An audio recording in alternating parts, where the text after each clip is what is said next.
Andy, can you talk to us just about the team selection? Obviously just the one enforced change, and Keith Earls on the bench for, as you described it this week, the biggest game of your lives.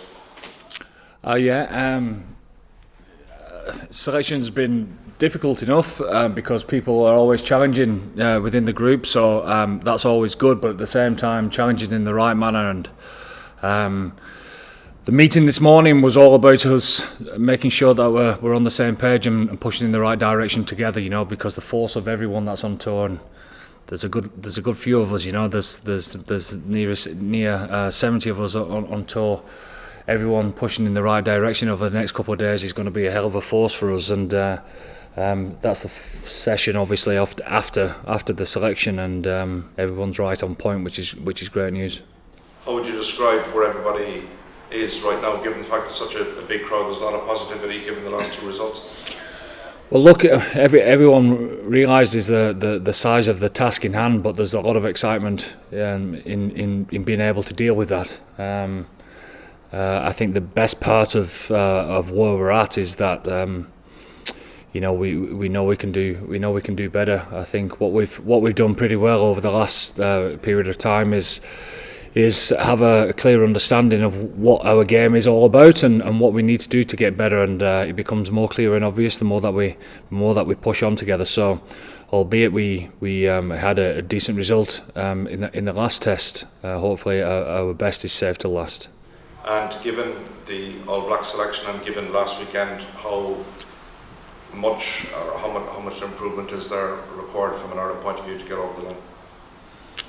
Yeah, I reckon so, but we'll see whether there is that much improvement that's needed, because, like I keep on saying to you, we're in control as well as them.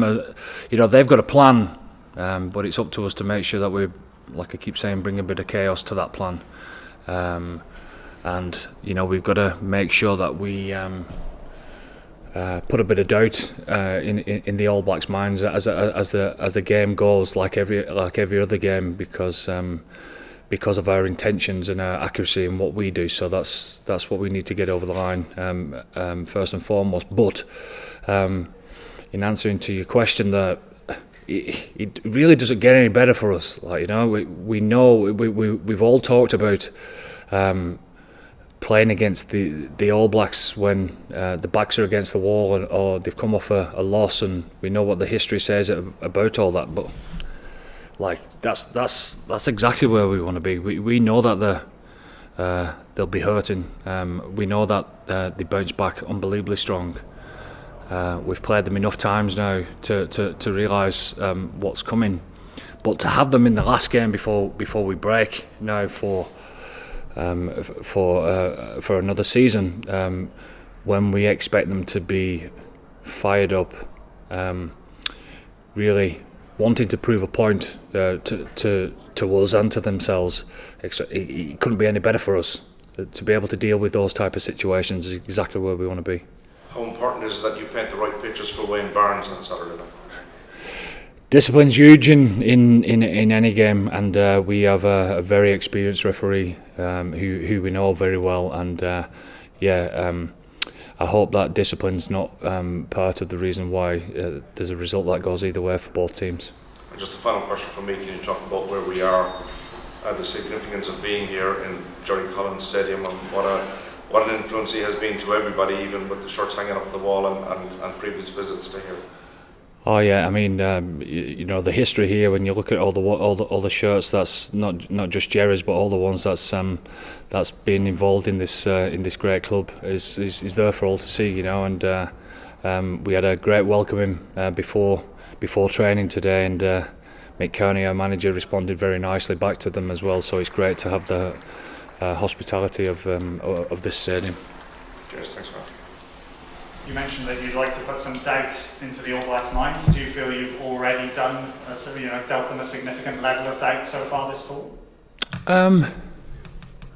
I think they started to understand our game a little bit more, and it's like any game, There's if one team's imposing their game on the opposition, then there's always a little bit of doubt that creeps in from both sides, you know. So that's the nature of the game, you know. And like you were saying to you, I think the All Blacks over the years have been the world's best at being calm under pressure, and just staying on point and not letting things get to them too much. But it's our job to make sure that we push them to the limits of that.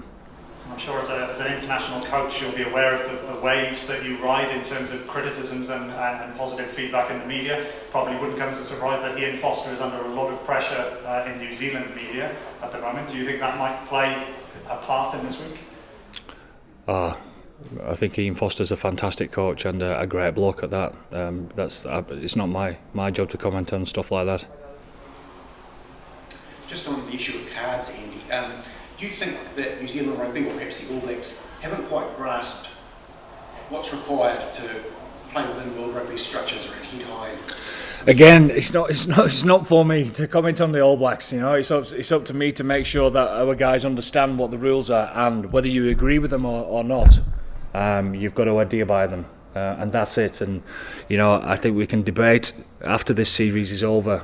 You know, and as the Southern Hemisphere rolls over into the Rugby Championship, we can debate. We can debate that after this. But the rules are for us now are clear, and we make sure, and we always have done. To be fair, we're not a side that really plays on the edge. We're a side that respects being disciplined, so that we can't give the opposition an edge as far as that's concerned. It works both ways for some people. Some love playing on the edge and putting the referees under pressure. We tend to be a side that likes to have a low penalty count, so therefore we can try and dominate territory in that way as well. Okay. Can I ask a broader rugby-specific question? I don't know what the narrative is for the home nation, so I can't speak for that, but here in New Zealand there's a bit of an identity crisis around rugby at grassroots level, popularity waning off.